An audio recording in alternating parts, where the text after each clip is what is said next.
अस्सलाम वालेकुम। बेचैनी के बारे में, स्ट्रेस के बारे में बहुत सारी खराफात हैं। आइए आज हम इसको दूर करते हैं। लोग इस चीज़ को नफसियाती मर्ज़ की तरफ ले जाते हैं, और अगर कोई इंसान बेचैनी का शिकार है, थोड़ी बहुत परेशानी का शिकार है, तो पता नहीं क्यों हम उसको नफसियाती मरीज़ बना देते हैं।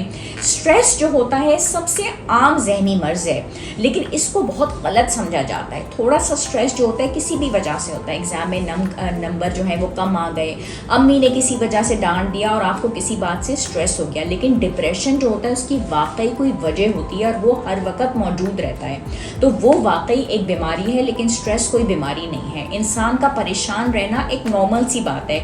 दुनिया में कोई भी ऐसा इंसान नहीं है जो कि परेशान ना हो, लेकिन उसको गाइड करना, उसकी रहनुमाई करना वो बहुत ज़्यादा ज़रूरी है। हर बीमारी की एक ट्रीटमेंट होती है, और परेशानी जो है वाकई दर हकीकत एक अटल चीज़ है, और उसकी हकीकत में उसकी कुछ अलामात भी होती हैं। परेशानी उसके बाद दूर हो जाती है, और एग्जाइटी को दूर करने के बहुत सारे तरीक़ात हैं, बहुत सारी चीज़ें हैं जिसके ज़रिए उसको दूर किया जा सकता है ताकि उसका इजाफा ना हो।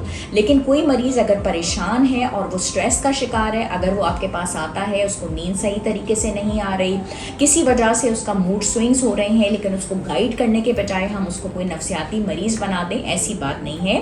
परेशानी से बचने की ज़रूरत है। किसी इंसान को इसकी वजह से घबराहट भी हो सकती है, लेकिन स्ट्रेस जो होगा वो थोड़े अरसे के बाद ख़त्म हो जाएगा। आप अपना दिल जो है मुख्तलिफ तरीक़ों से बांट सकते हैं। आप एक्सरसाइज अच्छी कर सकते हैं, ग्रीन लीफी वेजिटेबल्स का इस्तेमाल करेंगे, डीप ब्रीदिंग एक्सरसाइजेस करेंगे, वॉक करने चले जाएंगे, अपने जहन को बटाएंगे, स्ट्रेस आपका ख़त्म हो जाएगा।